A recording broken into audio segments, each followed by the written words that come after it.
A very warm welcome and good morning to one and all present here online. We are honored to have Dr. Santosh Kakade, a versatile personality, and we are extremely happy to welcome you, sir. I am Assistant Professor Priya Totle. Welcome to all participants on behalf of SNBP Law College. As we all know that Subhadra Educational Society, SNBP Law College is very much active in both academic perspective and extracurriculum activities. Even during the COVID period, many national and regional webinars hosted by SNBP Law College. And even today, we all are gathered here for online guest lecture on the topic an overview of Consumer Protection Act 2019 and New Age Challenges. To aware our participants from consumers and their rights, we have called Dr. Kakde sir, a multi-talented personality.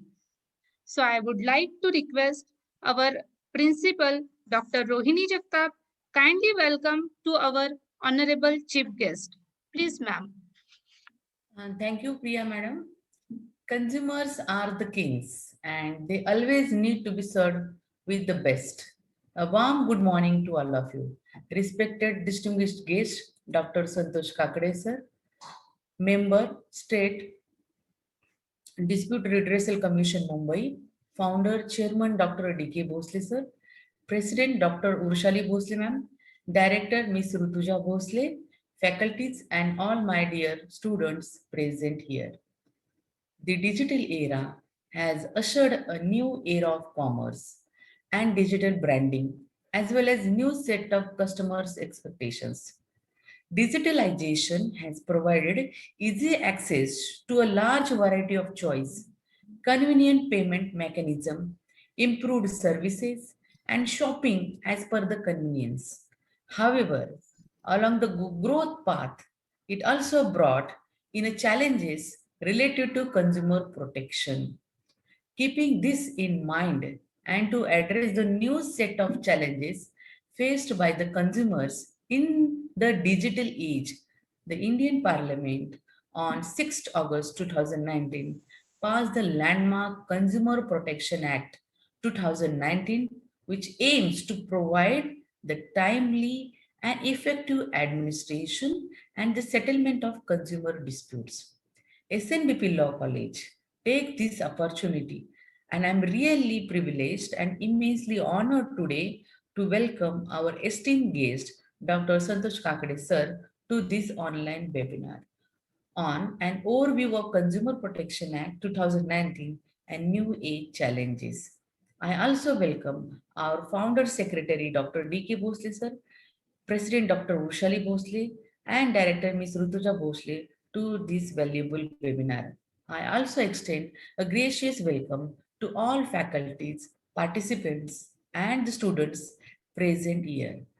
Finally, I would like to quote here the well-known words of the Mahatma Gandhi. A customer is the most important visitor on our premises. He is not dependent on us, we are dependent on him. He is not an interruption in our work. He is the purpose of it. He is not an outsider in our business.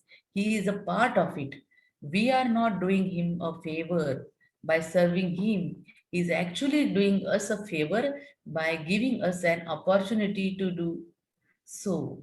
Thus, I would like to say here that we are the advocates, learning to serve the society using our profession. So, in view of this thought, let's learn and understand the importance of the consumers and our duties to serve them without infringing their rights. Once again, I welcome you all. Thank you so much. Thank you all. Thank you, ma'am, for a wonderful welcome. It is nicely said in Hindi.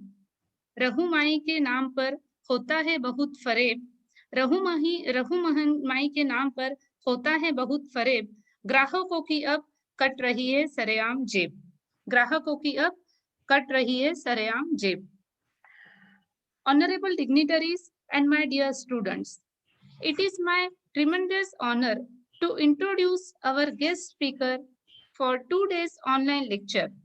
We are indeed privileged to have such a multi-talented and multi-skilled personality with us, Dr. Santosh Kakade sir. Sir is self-motivated general trauma and orthopedic surgeon with 20 years of practical experience in patient care and surgery. Top management, CEO, and medical director positions, experience cultivating successful and long lasting interactions with medical professionals and hospital employees. Not only this, but Sir has strong interest in all respect of medico-legal research, strong motivator and creative thinker, dedicated to surpassing expectations. Sir also contributed in the development of RST Regional Cancer Hospital Nagpur, BGS Global Hospital Bangalore, Ruby Hall Clinic Pune, Aditya Birla Memorial Hospital Pune, Sahyadri Hospital Pune, Vivekanand Hospital Latur. Currently, Sir is functioning as non-judicial member of the State Consumer Dispute Redressal Commission, Mumbai from 2017. Moving to academic credentials, looking to law academics, Sir is completed LLB from Shivaji University in 2000, LLM from Pune University in 2004, PhD in law from Symbiosis International University in 2013 with title of research Changing Trends in Law of Medical Negligence under Consumer Protection Act 1986. Sir also postgraduate diploma in arbitration and alternative dispute resolution. Rewards and recognitions.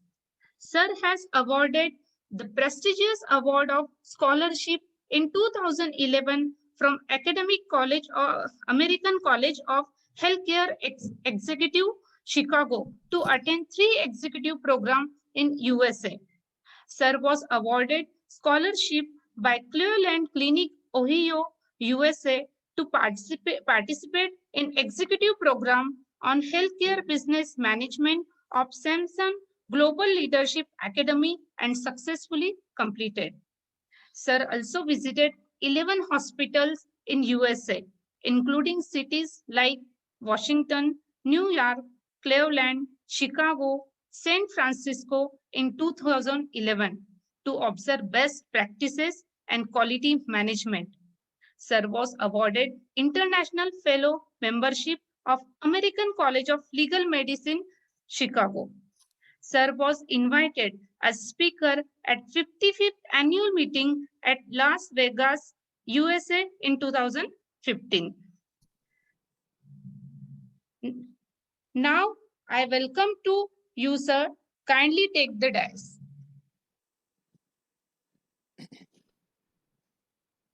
Thank you very much, madam. Thank you. Good morning to all of you, the dignitaries who are present in this August gathering. I think chairman of this particular society, Dr. D.K. Bhosle, then President Dr. Vaishali Bhosle, then Director Rutuja Bhosle, and the Principal Madam of this SNBP Law College, Dr. Rohini Jagtap, Associate Professor Riya Totle Madam, all the faculty of Law College, and my dear students.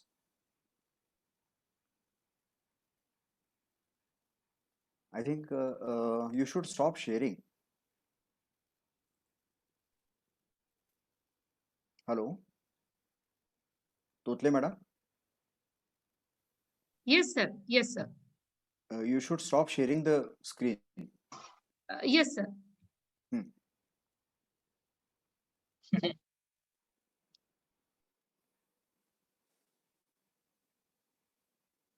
Yes, perfect.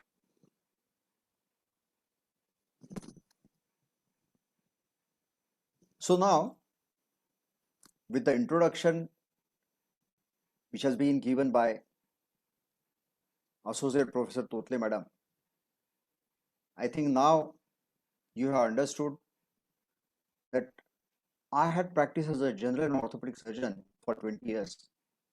Then I was also part of a top management of few of the hospitals.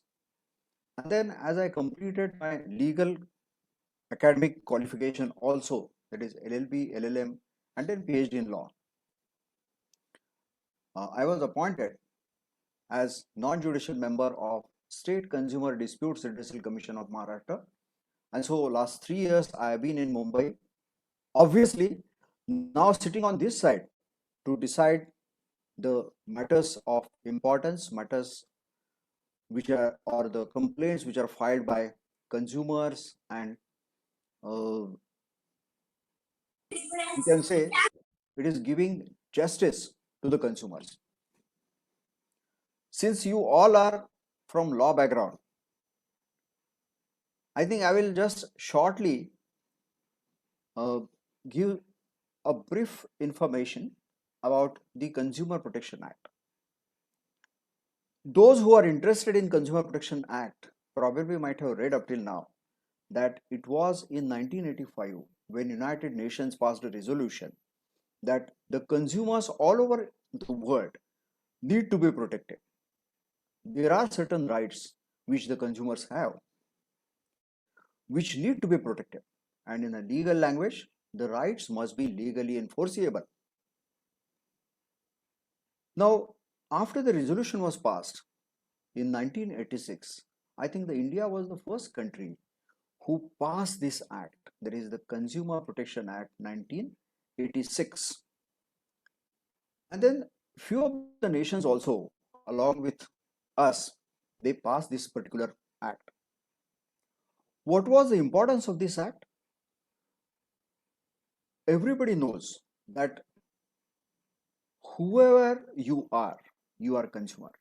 The reason is we always buy something, we hire services, and then whenever we pay some consideration, that is some fees are paid, we are consumers of that opposite person who is either a service provider or say some product seller. So the relationship between the consumer and the service provider is always established, and this relationship has legal meaning. What is the meaning? Meaning is that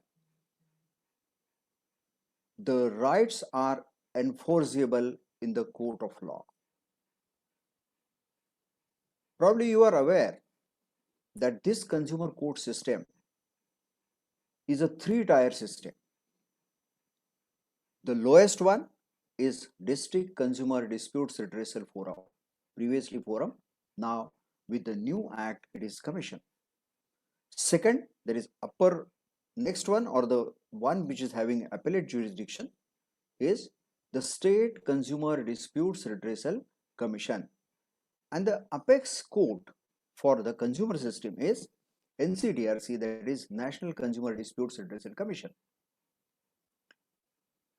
Now this is the total consumer system, consumer court system we can say, in which day in and day out the matters filed by consumers are being decided. And I'm very happy to inform you that the advocates who are appearing before us, they are definitely well prepared and they are specialized in consumer law. So this is how the overall system of consumer, we can say, court system is. As I have already mentioned, that everybody of us is a consumer, and hence some point in our life or the other, we feel aggrieved when the service provider or product seller deceives us.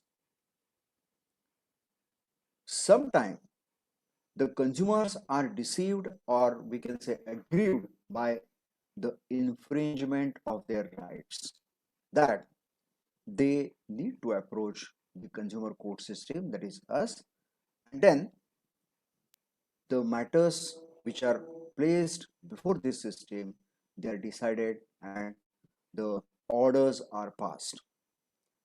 Now let me share with you one uh, one of my presentations. So today, actually, as the time permits, I'm going to discuss with you about the overview of the Consumer Protection Act 2019. If the time permits, obviously, since I am a surgeon myself, I'm interested in the law governing medical negligence. That is, uh, briefly, I will just introduce this particular topic to you so that anybody of you or any of the students who are interested in this particular, because it is a specialized branch, and uh, if you ask any law student that what is your specialized area of interest, most of the times the answer comes as a criminal law. What is the reason? The reason is interest is one, and the second is probably the money which is available in this particular field. But then let me inform you that the consumer field is also quite interesting. So it serves two purposes.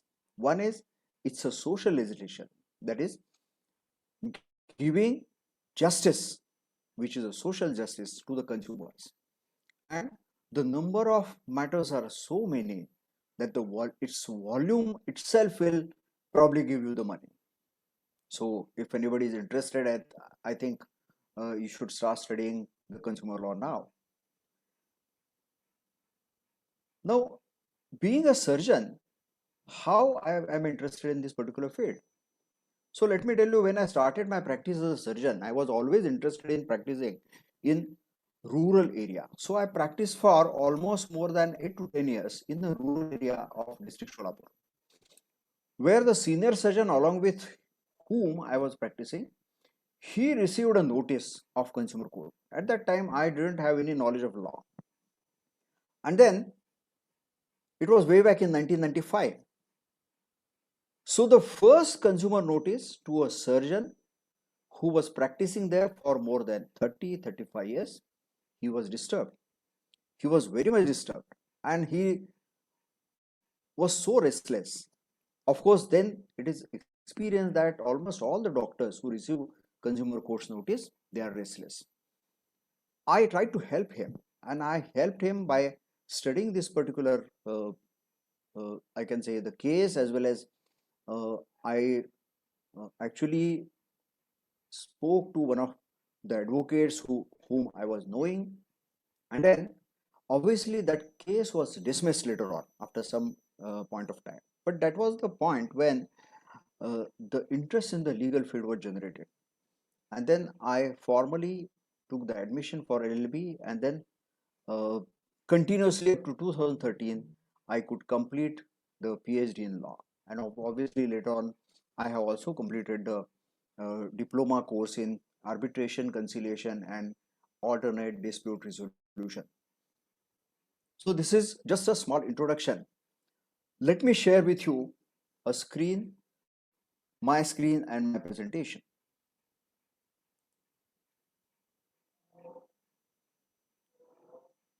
I think you have to enable me to share my screen or make me host. Yes, sir. Just a minute. Ha, ha.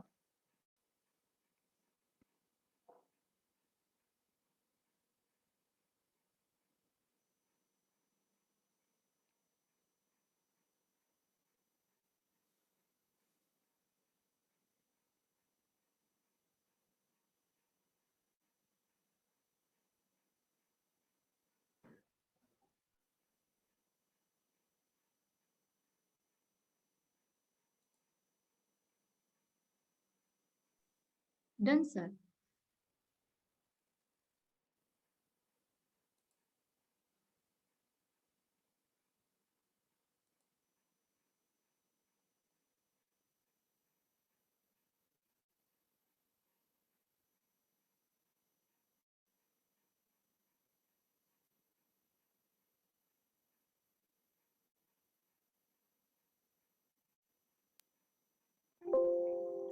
I think now you are able to see the screen and my presentation. Yes, sir. Yes, sir.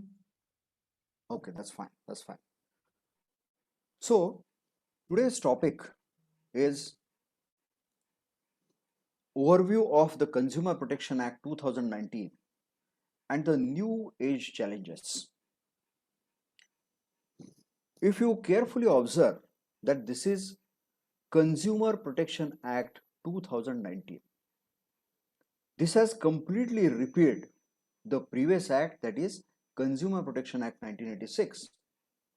So this is not an amendment to the previous act.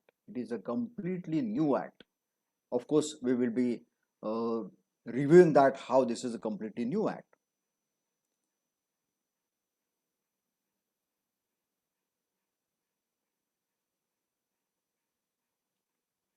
So this Consumer Protection Act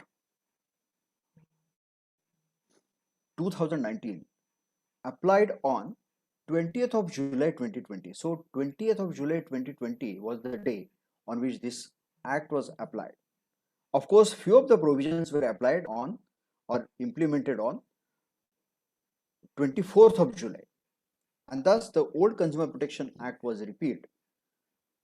There are major changes in this particular act. Since I was talking to the medical professionals, this point I have mentioned that the medical professionals who are now aggrieved by the previous act, they were also worried about whether this new act is applicable to them as well. So this was a slide from the presentation for the medical professionals. So whether the Consumer Protection Act 2019 is applicable to the medical profession. So let me review this particular act. This is the act number 35 of 2019. It has 107 sections. Previous act did have 31 sections. So that means number of new sections have been added, number of new chapters have been added. The first chapter is a preliminary. Second chapter discusses about consumer protection councils. Third chapter, Central Consumer Protection Authority. Fourth chapter, Consumer Disputes Redressal Commission. Fifth chapter is on mediation. Sixth chapter is on product liability. Seventh chapter is on offenses and penalties. And eighth, obviously, miscellaneous, giving miscellaneous provisions. And the most important new introductions in this act are the fifth chapter, that is a chapter on mediation, sixth chapter on product liability, and this consumer protection e-commerce rules of 2020. So this is quite important, and the almost more important thing is, sorry, I think I have to do this. Doing it. The third chapter is also a new introduction, which is CCPA, that is Central Consumer Protection Authority. So by which a parallel system of authority having independent, we can say, authority has been newly added in this act, and this is discussed under chapter number 3.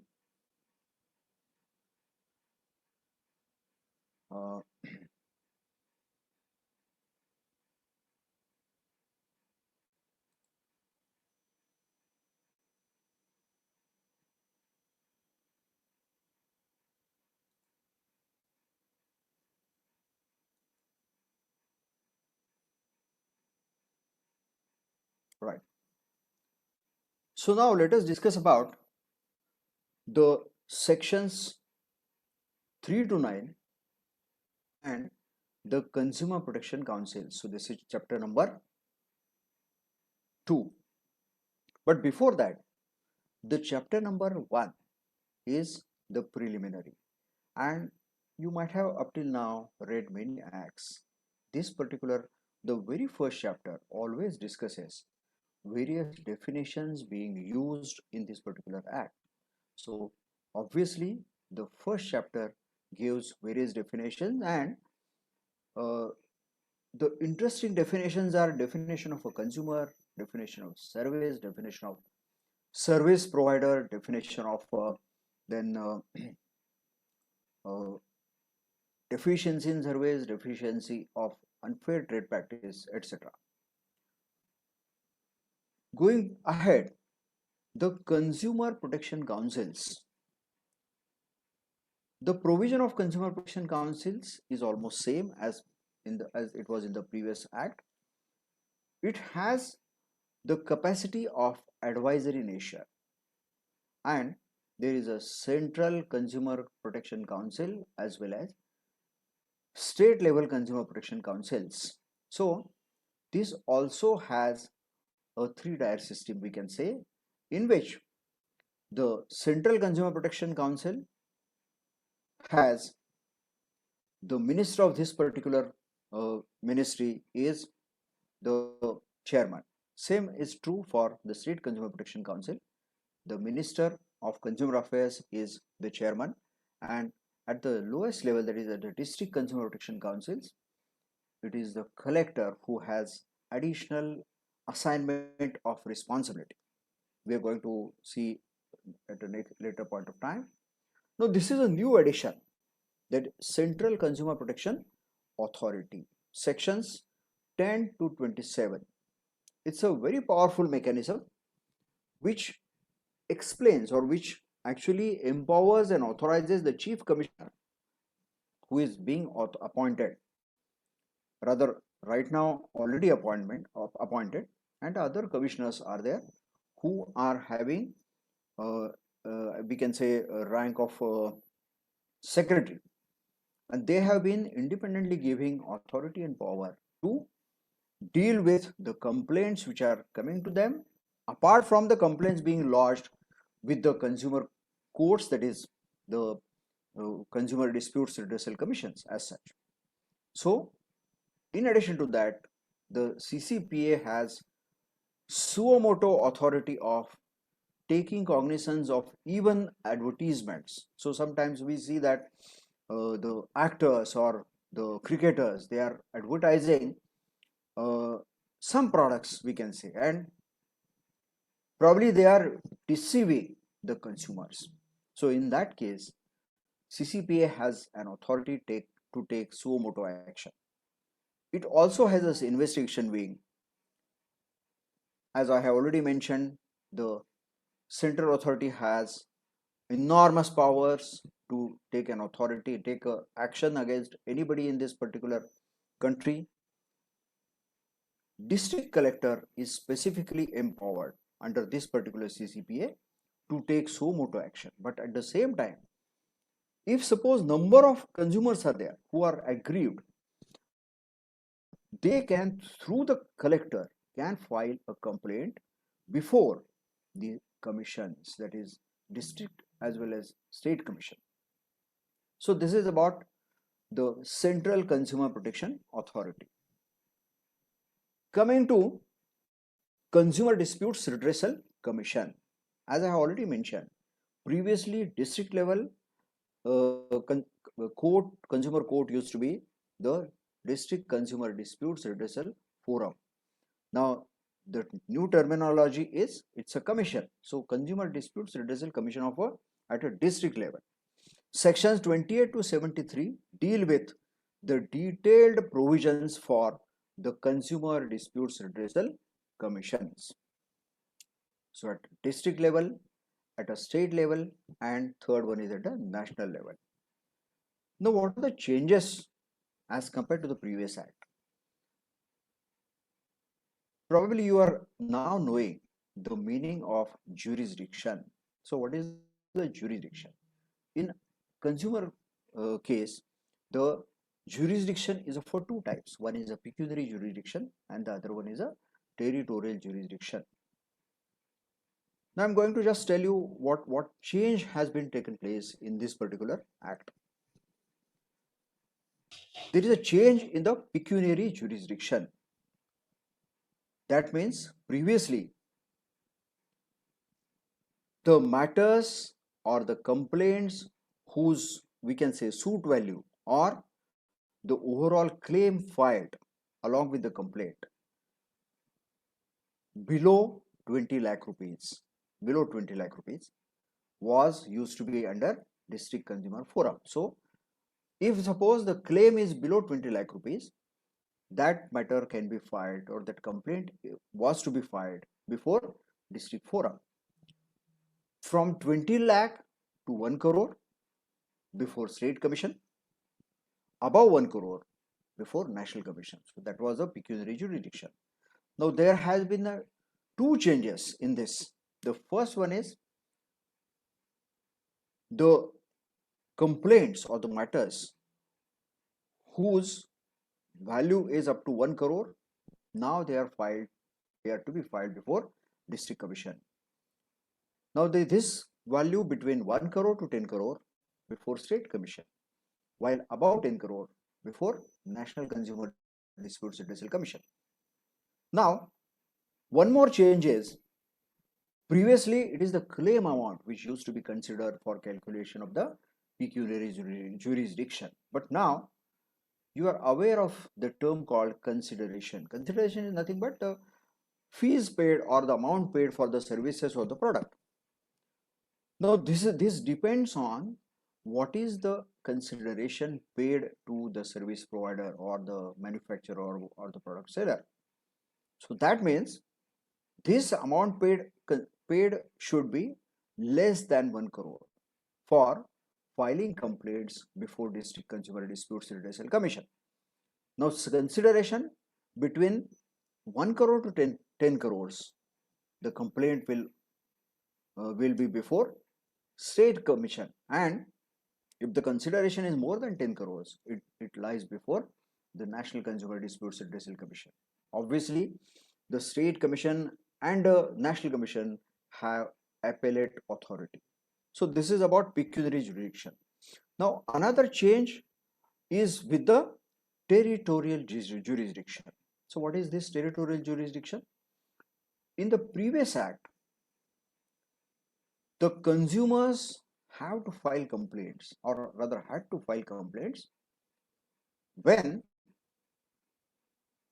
or at the district forum where the opposite party, either branch office or either that opposite party is there or resides. So that means the territorial jurisdiction used to be based on where the opposite party is there. Now the change is, this is based on where the consumer resides. So for example, if suppose I buy a product when I'm on a tour in say suppose Delhi, and then some fault or some whatever imperfection is there in that particular product, I found it. So I can file, or rather based on the territorial jurisdiction, if suppose I'm at Pune, so I can file this complaint before Pune's District Consumer Disputes Redressal Commission. So this change has happened in this particular act. So this is about the territorial jurisdiction. Now third important thing is that the change which has taken place is, previously the complaints or the appeals, there was no time limit for admission. Now after 21 days of filing of the complaint, these complaints are deemed to be admitted. And the important aspect is that even the review powers which were previously only with National Commission, now it is also with a district as well as state commission. What is the meaning of this? Once an order is passed by this commission, may it be a district, may it be a state commission, any of the aggrieved party can point out or file an application for review of the order. So that is now possible under this act. So this is about Consumer Disputes Redressal Commissions. Now coming to the mediation, it's a new introduction, section 79 to 81. Now, as per the new act, as per this act, establishment of a consumer mediation cell at district, state as well as national commission level. So every complaint, before it is being heard, it is to be referred to the mediation cell, and the mediation cell is constituted as per the mediation rules, and the mediators, they are also supposed to be there in the consumer commissions. The place should be provided by the government in case of state commission, the state government in case of national commission. It is the central government who is supposed to provide this particular space. So that means initially there should be a trial of mediation. The only exception is the medical negligence cases. So medical negligence cases being complex, in which there is either a death or having major disability, these matters or the complaints should not be referred to mediation cell. So this is what the important rule. So once the matter is settled through mediation, this loses its right for further adjudication. What is the meaning? So no party can now file an appeal against the mediation, because this is by consent. And I'm sure you all are knowing the difference between mediation, conciliation and arbitration. Mediation is a simple process in which the one who mediates, he is not a judge. I think you are knowing this particular important principle. So mediator brings out the best possible outcome acceptable to both. So he need not be a specialist in that particular field. So finality of mediation proceeding is important. So it is said to be the final, and so this appeal cannot be filed against this mediation. One more new introduction is the product liability. I think somebody is waiting. Am I supposed to accept them? Admit them? Yes, sir. Yes, sir. We are admitting. Huh.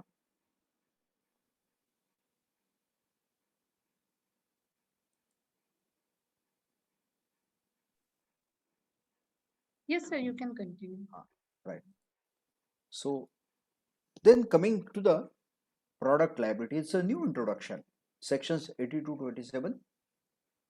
The liability of a product manufacturer as well as the liability of a product service provider and product seller. So these are the three different aspects of this particular liability. So in detail, this product liability has been discussed, and the provisions for the deficiencies or whatever imperfection is the product, this liability has been fastened, and the complainant can file complaint against this particular liability, or under these sections the complaint can be filed.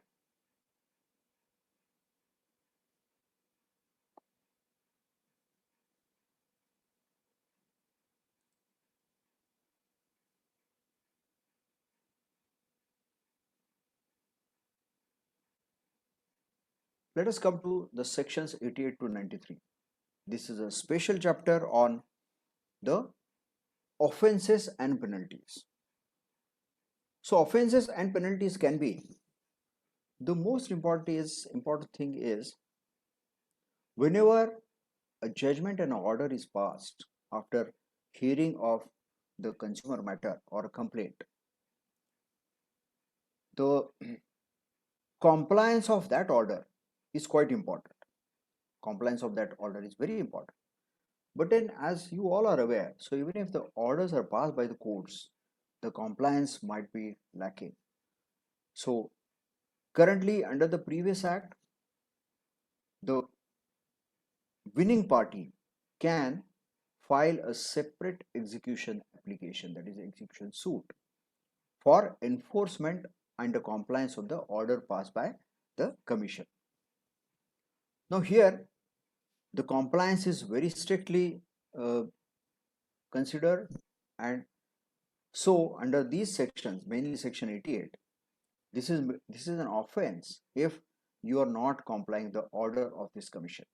So the judicial notice taken, and under section 72, this is a criminal proceeding initiated against the one who is not complying. While under section 71, it's of a civil nature. And under section 71, the property of that particular person who has not complied can be attacked. So these powers have been actually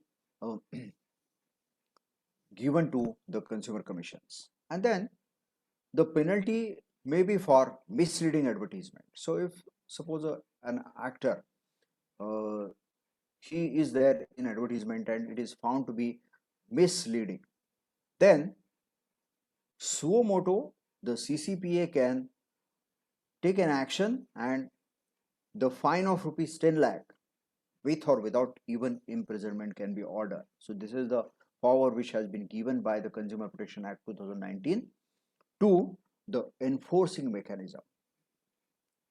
Products with adulterant, yes, here also the penalty can be levied upon the one who is legally liable and responsible for this.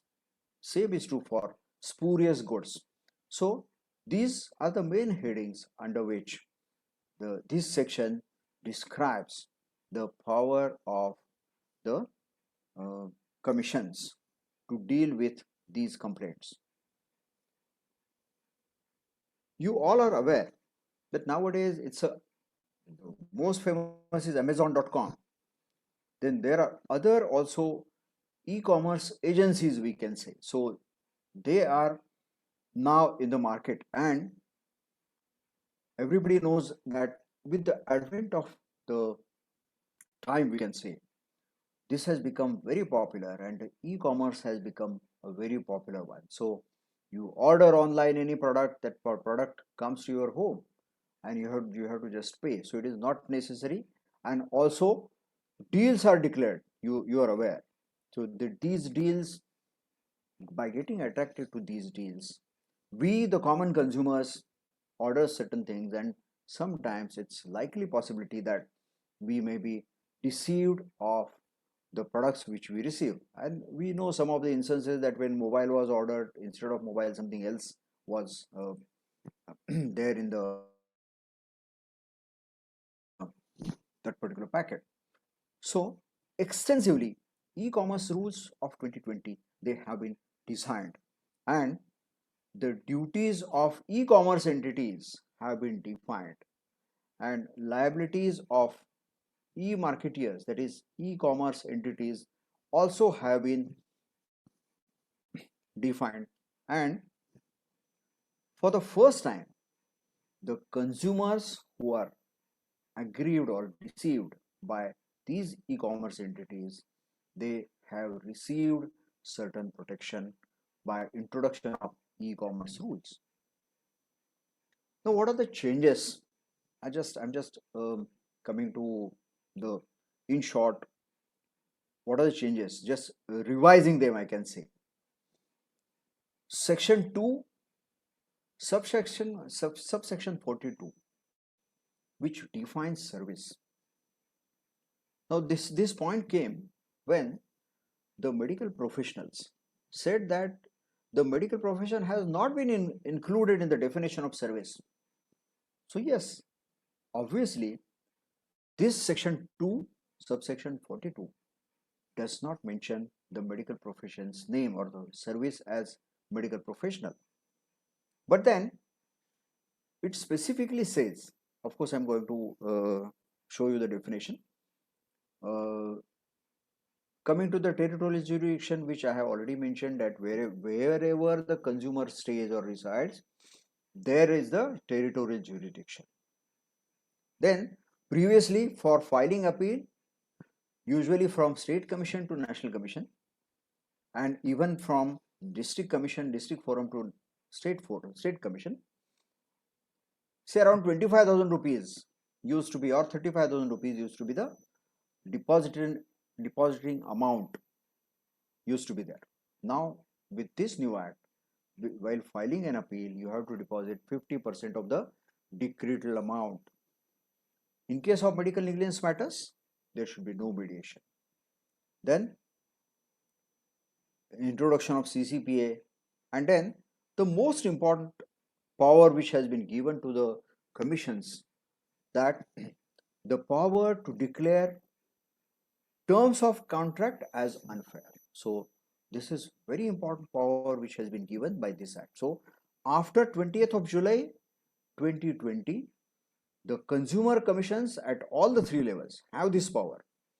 So the complainant can definitely apply in the complaint that the contract which was signed by previously signed should be declared as unfair, and it has unfair terms of contract. So this power has already been given, and as I have already mentioned about the e-commerce rules, I think the video consultations being offered, may it be by doctors or made by other service providers, that also comes under the e-commerce. So this is quite important. Now, previous definition of service is service means service of any description which is made available to potential users, and that includes but not limited to the provision of facilities in connection with banking, financing, insurance, transport, processing, supply of electrical or other energy, boarding or lodging, or both, housing, construction, entertainment, amusement. So even previously 1986 definition, the medical profession was not included in that, but here it was later on included, and the seal of approval was from Honorable Supreme Court in 1995, and the medical profession was included in the definition of service in 1995 by a special judgment and the order in the case of Indian Medical Association versus VP Shanta. Now, new definition. This is a new definition. That means under the new act. So the words in by green, they are very important. So that includes but not limited to. That means any service. So in short, whenever a person pays some consideration to another person, company, or service provider, he is consumer. So this is what is the definition, and hence even if certain services are not mentioned here, the one who pays some amount that is consideration, he becomes consumer and the other party becomes service provider. So this I have already mentioned, that section 2 subsection 46 and subsection 47 elaborate provisions and the definitions of unfair contract and unfair trade practice have been defined under this act. I just now mentioned about Indian Medical Association versus VP Shanta. 1995, this was applied to the medical profession. So this was again a question which in a short, service rendered by a medical practitioner is a service, and this was, so these 4-5 points were discussed in that particular act. So the service given by a doctor or a medical professional is a service, but it should not be a free of charge service. So free of charge service is free from this definition, consumer service provider. Second was, even if the doctors and the medical professionals, they are ruled by or they are being covered by Medical Council Act, so it is a ethical, we can say, a control over the doctors, still the Consumer Protection Act covers the medical profession. Then in case of free services, in short, the free services are not covered under Consumer Protection Act. But let us just take an example of the hospital asset. Few of the patients are treated free and few of the patients are out of 10, if suppose 4 are treated free and rest 6 they pay the fees for the services which they are given both, that means treated free as well as those who treated for paying the fees, that is paid patients, all are the consumers. So this is what is the decision which is given by the Honorable Supreme Court. So this is mainly applied to non-government hospitals. Now, with due course of time, there were certain judgments and the orders from Honorable National Commission and even from the Honorable Supreme Court that in government hospitals, if suppose the services are charged, may it be for a less amount or minimum amount, still even the patients visiting the government hospitals, they are consumers, and so a complaint can be lodged against the doctors as well as the government in the consumer commissions. So this already I have discussed that this is the definition, and but not limited to is the key wording or key term. So at the end of this presentation, I would just like to invite all of your attention that this Consumer Protection Act 2019 is more empowering one. So the consumers are being empowered with the application of the new act. So in a nutshell, I have discussed about this particular thing. Now it is 12 o'clock. Madam, shall I rapidly take a review of medical listing? Sure, sir, So sure.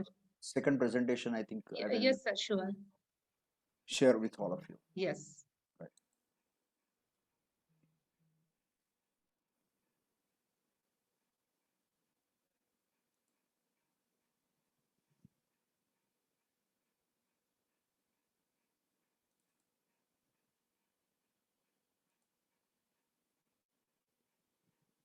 I think you all are able to see this. Yes, sir. Okay, that's fine. That's fine. So now, since I'm a general and orthopedic surgeon, I was always interested in going ahead with research in this particular field. And the title of the topic of my research was The Changing Trends in the Law Governing Medical Negligence under Consumer Protection Act 1986, in which I analyzed around 350 judgments which were delivered by Honorable National Commission and Honorable Supreme Court of India. And obviously, I have come to certain conclusion. I would just give a brief outline of how patient can be a consumer. So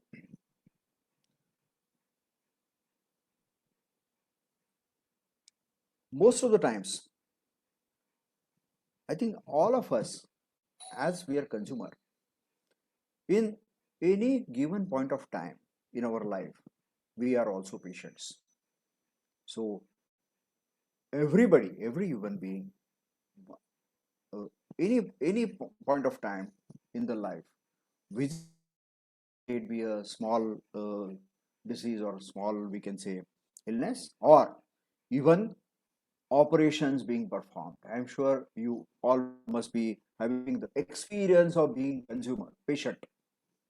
But then when you are a patient, since you do not know anything about what you are suffering from and whatever has been told by the doctor or say those who are treating, you all accept that and go ahead with the or undergo with the treatment.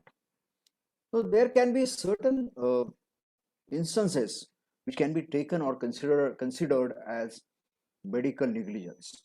So these are certain examples. Sometimes instead of one patient being treated, the another patient is taken for operation as such. So this also can happen. So it's very difficult to believe this, but this happens, and there are instances.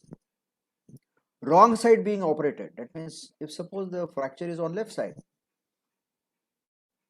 the right side operation is performed. So sometimes this happens. Then whenever an orthopedic patient is there, some of you might have suffered from fractures due to fall. you might be having this experience. The plaster is being given. So if a plaster is given very tightly, the effect on the fingers and the toes is there, and there are instances when the blood supply is totally lost and the amputation followed by gangrene needs to be done. The various other examples are also there, that failure to take x-ray, then during operation sometimes the objects like artery forceps or scissors or say sponges which are used in the surgery, they are left in the abdominal cavity. So, or sometimes blood transfusion of a wrong blood group is given. So such instances, one can say that this is because of a negligence. Now it is negligence of whom that needs to be decided, and uh, probably you are aware that these matters, that is the matters related to negligence, used to be covered under law of torts. I'm sure you all are aware what is the meaning of tort. But now with the advent of this particular Consumer Protection Act, number of cases were filed at all levels, and uh, there was increase in filing as well as increase in deciding against the medical professionals.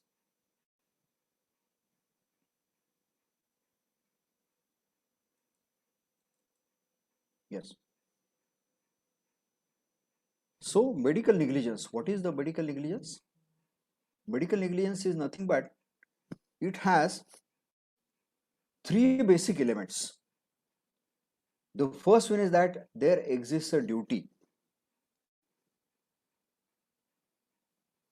There exists a duty when a doctor examines a patient, when a patient consults a doctor. So there is a duty. But then duty is a legal duty. This is important.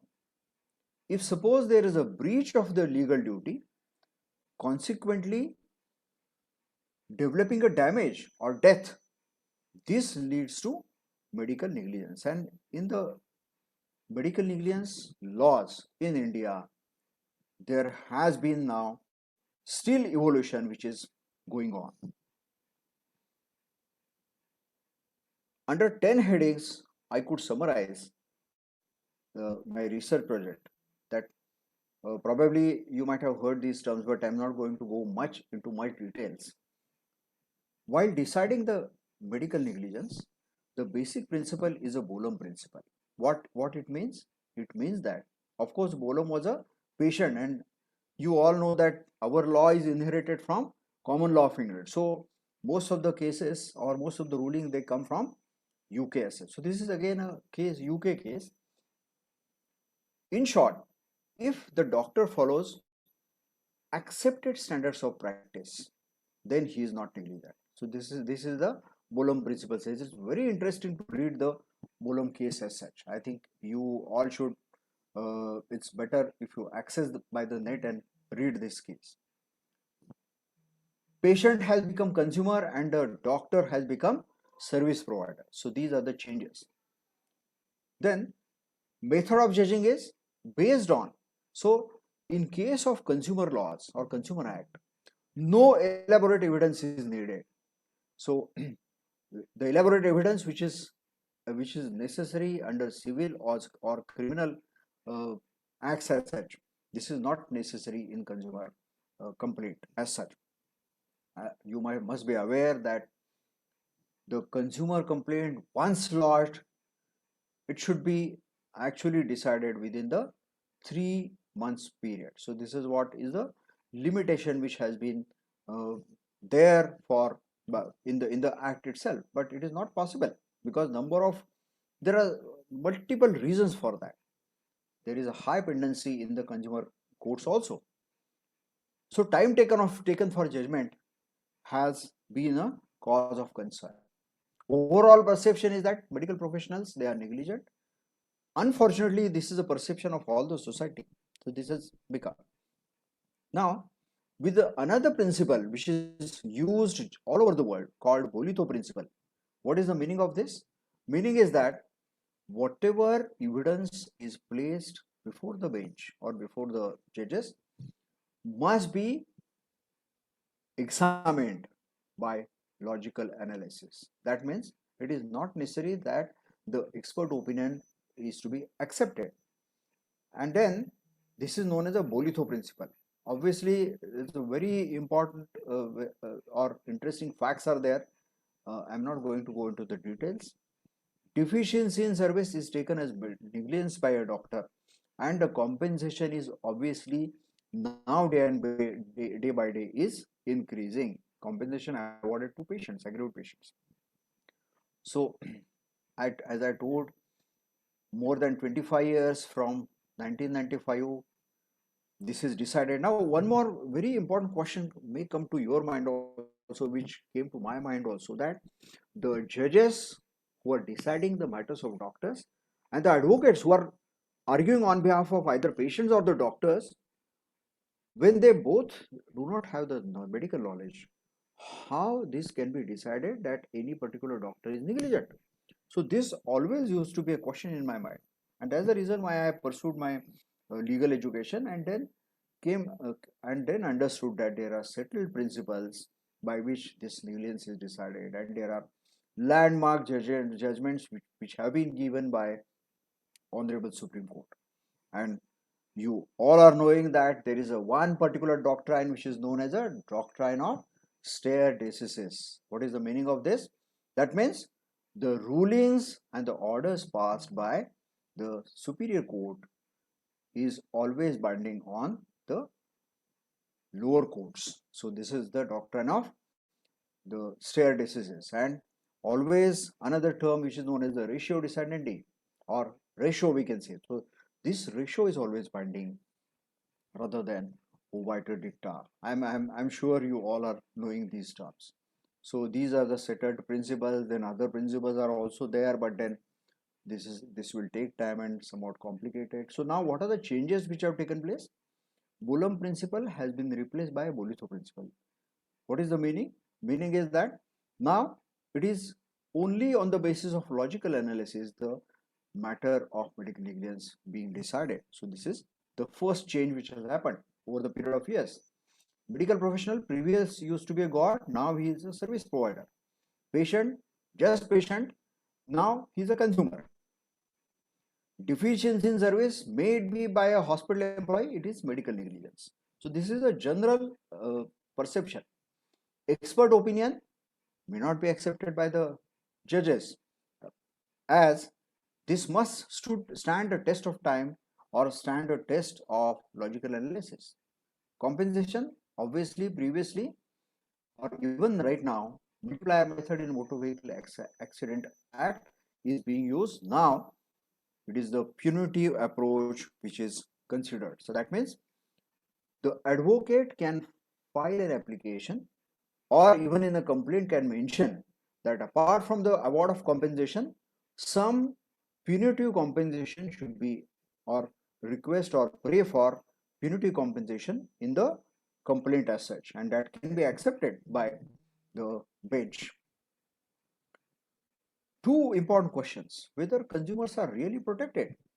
So this is in specifically considering the patients as consumers, and second is whether medical professionals are responding positively. Obviously, there is answers are yes as well as no at the same time. Right. I think by coming to end of this presentation, also the Consumer Protection Act 2019 is still applicable to the medical profession. The reason being, there is their relationship between the consumer, the patient as a consumer, and a doctor as a service provider is very easy to establish, as whenever the patient pays some consideration fees to a doctor, he becomes a consumer. Secondly, up till now, this three-judge bench ruling, Indian Medical Association versus BP Shanta, has not been challenged, or this has not been overturned by a larger bench of Honorable Supreme Court. So this is second. And third one is, specifically there is a mention in the rules that in the mediation that the medical negligence matters will not be referred to the mediation.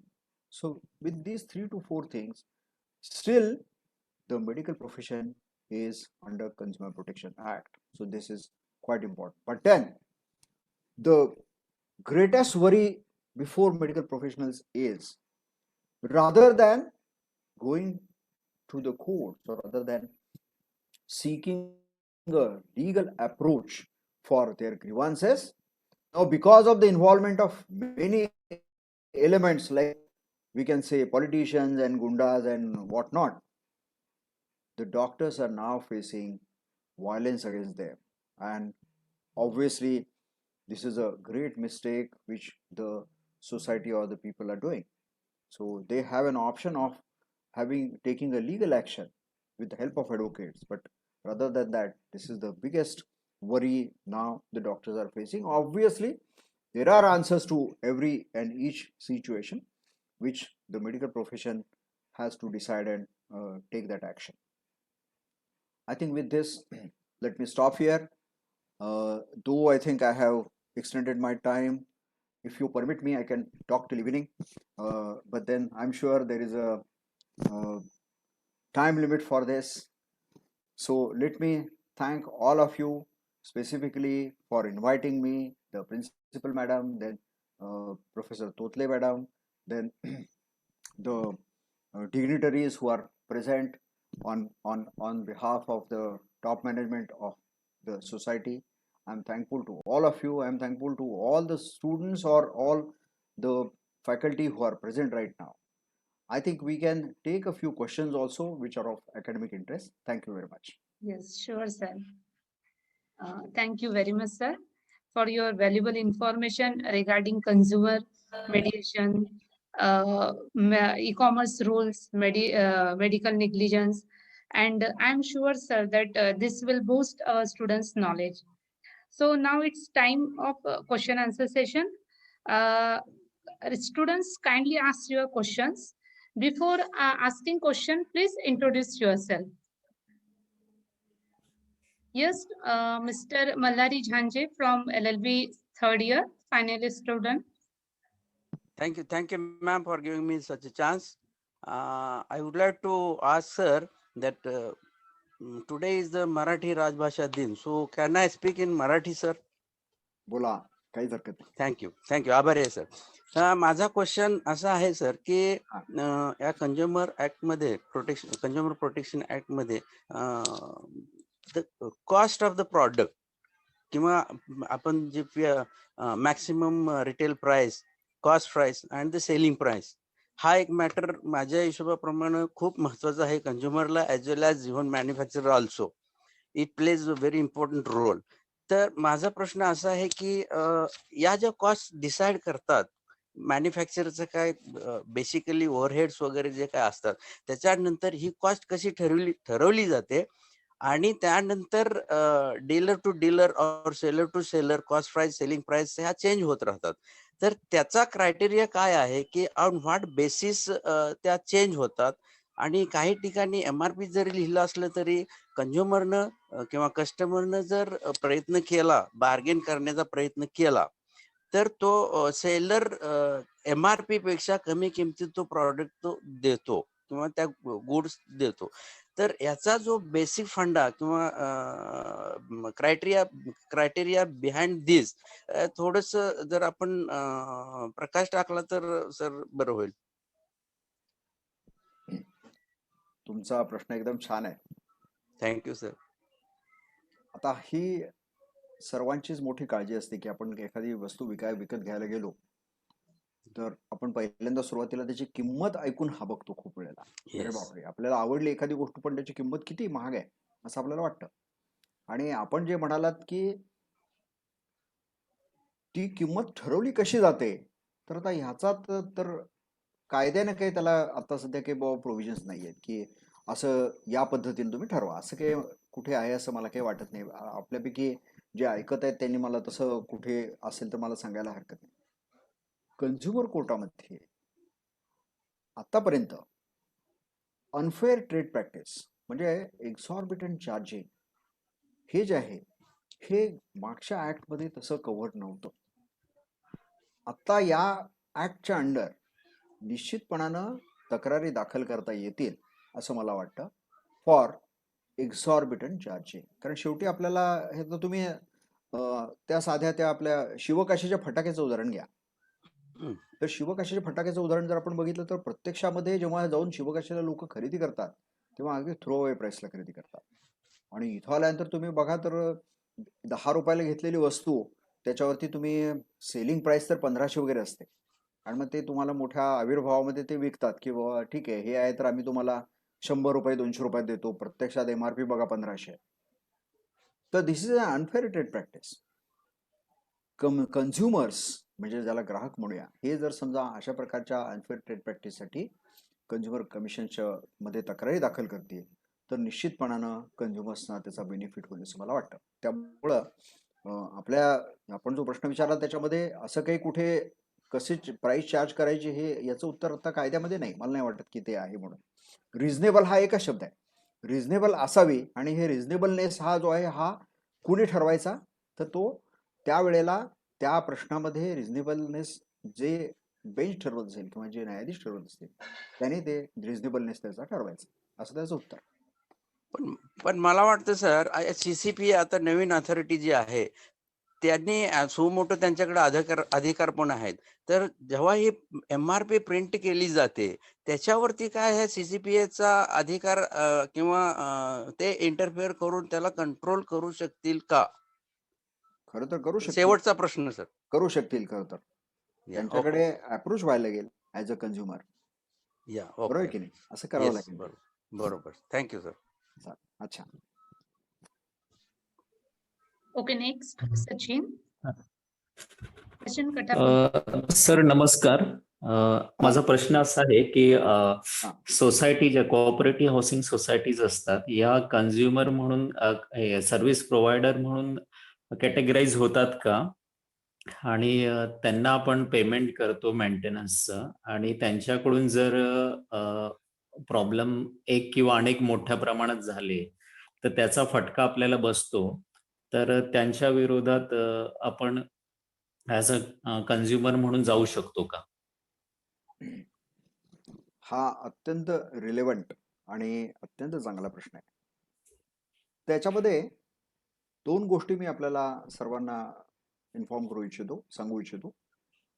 पहिली गोष्ट अशी आहे की आता आपल्याला सगळ्यांना माहिती की रेरा नावाचा एक कायदा आता सध्या अस्तित्वात आहे. रेरा आपण सर्वांनी ऐकलेला असेल. आणि बिल्डर्स किंवा कन्स्ट्रक्शन बिझनेस ॲज सच हा जो आहे हा रेरा कायद्याखाली येतो हे आपल्याला माहिती आहे. पण अपेक्स कोर्टाने हे पूर्वी म्हटलेलं आहे आणि the consumers can approach even the consumer courts even if the RERA is there who is controlling the construction और बिल्डिंग कन्स्ट्रक्शन बिझनेस. त्यामुळं एकतर बिल्डर्सच्या अगेन्स्टच्या कंप्लेंट ज्या आहेत त्या मेजॉरिटी पद्धतीनं या आपल्या कन्झ्युमर कोर्टामध्ये येतात, कन्झ्युमर कमिशनमध्ये तक्रारी असतात. So apart from complaints being filed in RERA, the complaints also in addition to this can be filed in the consumer courts. तर हे ॲडिशनल एक मी तुम्हाला इन्फॉर्मेशन देईन. Now coming back to your question, आणि हा प्रश्न अतिशय चांगला आहे, योग्य आहे. आता शेवटी कसं आहे की कन्सिडरेशन कशाला म्हणायचं हे नेहमी डिस्कशन असतं. Now here up till now the maintenance charges which are paid to the society is or rather is taken as the consideration. आणि म्हणून societies can file complaints against or सोसायटीच्या अगेन्स्ट एखादा individual member complaint दाखल करू शकतो. So this is definitely possible. So the flat owner म्हणू आपण त्याला, he is a consumer of the society. तर जसं बिल्डर आणि कन्स्ट्रक्शन जो करणार आहे त्याच्या विरुद्ध फ्लॅट ओनर जाऊ शकतात, तसंच even society can file a complaint against builder, but सोसायटीच्या against the flat owner can file a complaint as consumer. धन्यवाद sir. Okay, if anyone have question, please ask. Good afternoon, sir. Am I audible? Yes, please go ahead. Yes. Introduce Please go yourself. Yes, First, introduce yourself. yes. Good afternoon, sir. My name is Mallikarjun Brother. I'm second year of student. So, माझा प्रश्न हा आहे की म्हणजे consumer court group direction वगैरे देऊ शकते का? कारण का आपण एखादं उदाहरण बघतो की एखादी कार कंपनी आहे, त्यांनी 40,000 गाड्या परत मागवल्या due to some deficiencies. So in that case, so that to avoid the multiple cases, so is it possible to give common direction to that respect to service provider or product owner? That's it, my question. Okay, it's definitely possible. This can happen. There is one certain provision which is known as the class action petition.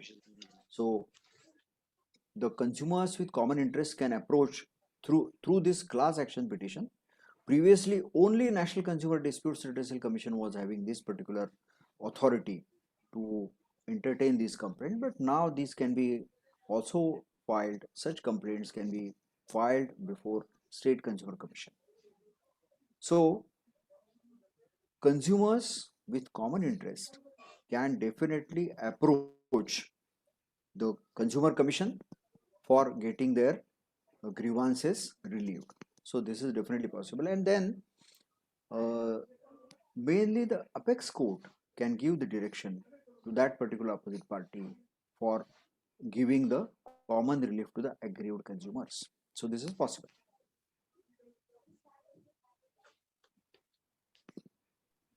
Okay. Any Hello. student have question? Good morning, sir. Good morning, sir. Aniket here. Yes, madam. Aniket here, sir. Yes, please.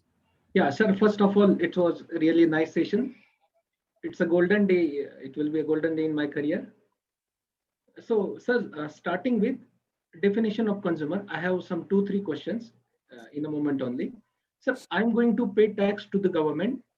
So, am I consumer for the government? You're asking all 2 to 3 questions, and then No, I no, will no. This go is to the answer, first. or This is the first one. Acha. Sorry. Right. So up till now, payment of a tax is not taken as a consideration for the services up till now. Okay, but then definitely if such a complaint is filed before the apex court, and if the apex court decides, this can be definitely applicable to the consumers at large. So up till now, the tax paid to the government is not considered as a consideration paid. So if you have more information about, or if you know the rulings of apex court, you can definitely tell me. Okay. And sir, another question is again coming to the patient as a consumer. So I had an experience. माझ्या मित्राचे वडील हॉस्पिटलला admit होते. याच्यामध्ये प्रश्न असेल तर सांगा. होय होय नाही फक्त सिनेरिओ सांगतो सर. ऍडमिट होते, खाली फायनान्स डिपार्टमेंट होतं. तर खर्च किती येईल डॉक्टर सांगायचे की खाली विचारा, आणि खाली जेव्हा जायचो ते म्हणायचं डॉक्टर काय ट्रीटमेंट देतील ते आम्ही कसं सांगणार.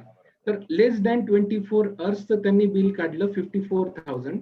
आरडाओरडा परत बोलवलं, म्हटलं मेडिकल टाकायचं राहिले 74,000 रुपीज त्यांनी त्यावेळेस बिल काढलं होतं. बरोबर. मग ह्या गोष्टी काही याच्यात पटत नव्हत्या. मग त्यावेळेस हे करण्यापेक्षा मग पोलीस स्टेशनला जाऊन शेवटी मग ते सेटलमेंट झाली. तर मग हे थ्रू दिस कंझ्युमर फ्रेमवर्क मध्ये हे येऊ शकतं का? कारण अशा वेळेस टाइम फ्रेम महत्वाचा असतो. आपला बाप तिकडे अडकलेला असतो, त्याचा जीव वाचवावा की पैसा वाचवून यांच्याशी डोकं लावावं अशा त्या द्विधेत होतो. तर कसं तरी सॉल्व्ह केला तो इश्यू. अशा वेळेला वाटतं की थोडं माहिती असलेलं बरं. त्याला एक 2-3 हे आहेत आस्पेक्ट्स आहेत. पहिला आस्पेक्ट तुमच्या प्रश्नाचं उत्तर मी लगेच देतो. ते म्हणजे fees charged by a medical professional would not be a point of consumer complaint. This is important. So त्यामुळं एखाद्या हॉस्पिटलने डॉक्टरनी एक्झॉर्बिटंट बिल आमच्याकडनं घेतलं तर हे काही कंझ्युमर हे होऊ शकत नाही. Up till now no complaint has been entertained as consumer for charging excessively. Deficiency in service is okay. किंवा आता हे अनफेअर ट्रेड प्रॅक्टिस खाली बसू शकेल का? तर कदाचित बसेल, डोंट नो. पण up till now this has not been considered as a consumer dispute. हा पहिला प्रश्न झाला. आता ओव्हरऑल तुम्हाला इंटरनॅशनल सिनारिओ मी सांगतो, किंवा even also includes a national scenario. आता मेडिकल आपल्याकडे डॉक्टर्सकडे जाण्याची आवश्यकता ही प्रत्येकाला लागते का? तर लागू शकते. आणि is it unpredictable? Yes, the answer is yes. Unpredictable आहे. माहिती नाही आपल्याला की कधी कोणाला आवश्यकता लागेल. पण आमच्याकडे आम्ही इन्शुरन्स करत नाही. मेडिकल इन्शुरन्स आमच्याकडे तेवढं पेनिट्रेशन नाही. आणि जर स्टॅटिस्टिक्स सांगायचं झालं तर फार तर 15 ते 20% मॅक्झिमम आपल्या भारतामध्ये लोकांनी मेडिकल इन्शुरन्स घेतलेला असतो.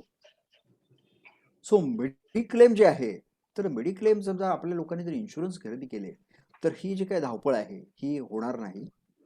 मोर than 80% of the patients in India they are doing out of pocket expenditure. म्हणजे त्यांच्यावरती वेळ आली आणि पाळी आली, हॉस्पिटलमध्ये ॲडमिशन झाली की पहिली सगळ्यात हे काय होते तर पैशाची होते. आता with the advent of scientific आपण काय म्हणूया की जी प्रगती इतकी प्रचंड प्रमाणात चाललेली आहे, तर या प्रगतीमध्ये त्याची जी cost incurred for the treatment is gradually increasing. आणि ही जी इन्क्रीजिंग कॉस्ट असते, वी आर नॉट अवेअर, म्हणजे आपण त्याला प्रिपेअर्ड नसतो, आपल्याला माहिती नसतं, आपली तयारी नसते, आणि मग त्यामुळं मग सगळी गडबड आणि गोंधळ होत जातो. तर त्यामुळे त्याचं एक उत्तर असं आहे की मेडिकल इन्शुरन्स बाय डिफॉल्ट सगळ्यांनी घेणं. युनिव्हर्सल इन्शुरन्ससाठी गव्हर्नमेंट इज ट्राईंग, गव्हर्नमेंट सांगत राहतं, आणि काही वेळेला एम्प्लॉयर्स इन्शुरन्स देतात, हे असं असतं. पण जे इन्शुर्ड नाहीत त्यांनी इन्शुरन्स घेणं हे सगळ्यात महत्त्वाचं.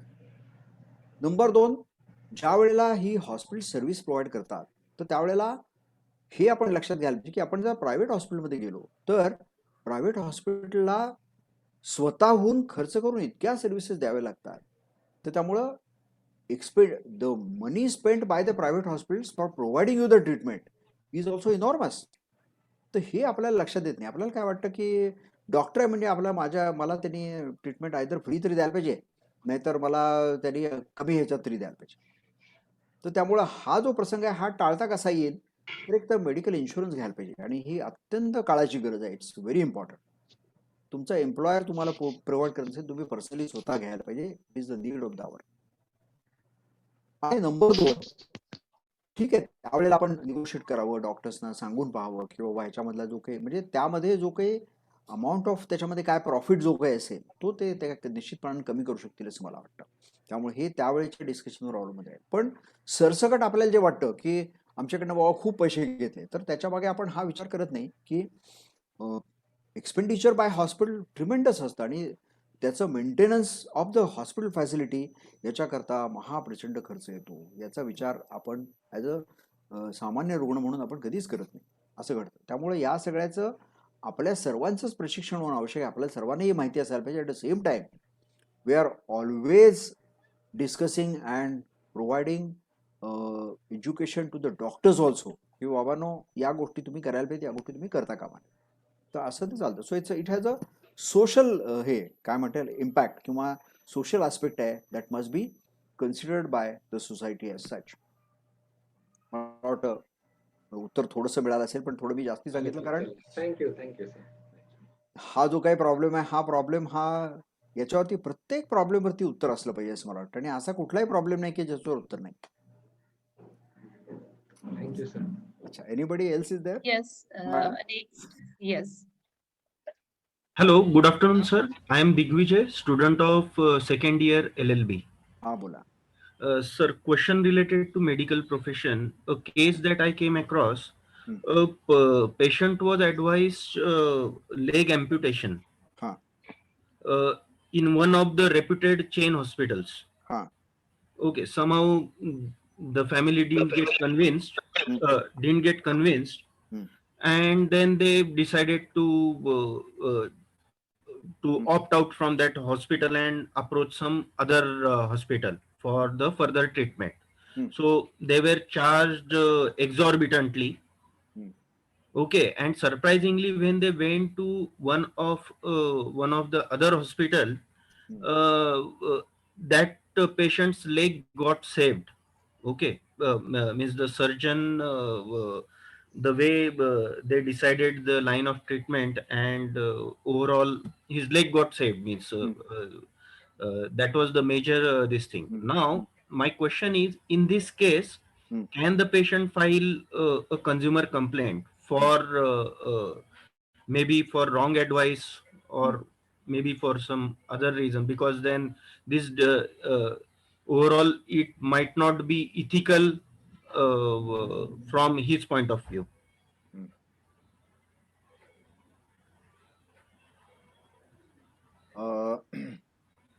यामध्ये मला असं वाटतं की ज्या वेळेला लेखी डॉक्युमेंट्स अवेलेबल असतील त्यावेळेला निश्चितपणानं the consumer can or the patient can approach the consumer court. As a doctor मी याचं उत्तर देईन की medical field as such is also uncertain. त्यामुळे एखाद्या वेळेला एखाद्या डॉक्टरचा डिसिजन समजा ॲम्प्युटेशन करायचं असेल based on the examination finding that particular time, later on असं घडू शकतं का? तर या जगामध्ये काही घडू शकतं खरं पाहतं तसं बघायला गेलं तर. पण तरी सुद्धा some liability can be fasten on the doctor who has advise based on in the consumer courts. तुम्हाला माहिती आहे की खूप एलॅबोरेट एव्हिडन्स लागत नाही. मग काय लागतं इथे? तर the expert opinions from both the sides are sufficient for deciding the matter. And obviously based on the documents which are placed before the bench the matter is decided. त्यामुळे याच्यामध्ये या प्रश्नाचं उत्तर तुमचं हो आणि नाही असं दोन्ही आहे. लक्षात आलं का? त्यामुळे Yes, sir. यामध्ये बेस्ड ऑन द सर्कमस्टन्सेस आता काही वेळेला असं घडतं. आता या माझ्या प्रॅक्टिसमध्ये मी तुम्हाला सांगतो की I practice as a surgeon. Basically I am accident and trauma surgeon. म्हणजे ॲक्सिडेंटचे पेशंट्स कितीतरी आतापर्यंत वाचवले असतील आणि कितीतरी पेशंटच्या बाबतीमध्ये मला काही करता आलं नाही, नुसतंच बघत बसावं लागलं. म्हणजे in spite I was present and I tried all my best for saving the patient. The patients could not be saved because of the severity of injury. असं घडलं. त्यामुळं अनप्रेडिक्टेबिलिटी खूप मोठी असते. पण तरी सुद्धा the consumer law decides that there is a deficiency in service only when there is a legal damage to the patient. म्हणजे आता मी फक्त मेडिकल प्रोफेशनच्या बाबतीत बोलतोय. पेशंटला लीगल डॅमेज झालेला आहे हे जर प्रूव्ह होत असेल the consumer court will definitely award a compensation to the patient. आणि I am sure you all are knowing that the justice is in the form of compensation only. So you go through the rulings of the consumer commissions, you will find that deficiency of the service and unfair trade practice, whenever it is proved with the help of the documents and the submissions of the advocates, the award is award of compensation. So this is quite important. So that definitely can be available. Right. Madam आणखी काही आहेत questions? कसं आहे? Thank you, sir. Yes, moving to last question of this session, sir. Amit want to interact with you. Sure. Thank you. Just checking if my voice is audible. Yes. Yes. Okay, sure. Thanks, Santosh, sir, for the wonderful session today. So I was just curious about one of the latest directions by the Hyderabad District Court, right, around not allowing the opposite party to sell the carry bag with company logo. They cited it as unfair trade practices. Right now, I want your feedback on two of the related questions. One is coming to the e-commerce food delivery apps who charge us for the packaging, and most of the times they have the partner's logo on that. So does this also come under the purview of the recent judgment? And second is why doesn't consumer court take a suo motu cognizance based on the earlier judgments and themselves give these directions instead of someone filing the case and then things moving ahead? Good question. So I hope that you are a student or I've recently taken admission to LLB. Recently you have taken admission. Okay, that's fine. So it's a very good question. as I have previously mentioned, the consumer courts previously or even right now also do not have power to take suo motu action. Under the new act, it is the CCPA, that is the specially designed, we can say, a parallel authority, which is known as a consumer CCPA, which I have already mentioned. So that authority has this particular power and authority to take suo motu action. But then somebody will have to bring this particular matter to the notice of that authority. This is also an important point. Regarding the judgment and order which is passed by this, you mentioned some Andhra Pradesh district forum's judgment. If you go through the judgments and orders passed by the consumer forums of Maharashtra also, even way back, our consumer forums also have passed this particular judgment and order. So this is just a, we can say, this came to the light as this was recently passed, but previously Maharashtra means even Pune bench has passed similar order, say 2 or 3 years ago. So this is there, and it is always right to whenever. So basic principle involved or discussed was, whenever the service provider is printing the name and something on that the bag, carry bag, meaning is that it is advertising. This should not be charged. So this was the basic point, and I think this is a right legal as well as social point. Sure, sir. Thanks a lot. Welcome. Okay. Thank you, sir. Now I request to Assistant Professor Ajay Patil to propose vote of thanks. Please, sir. Ajay, Assistant Professor. Thank you so much, sir, for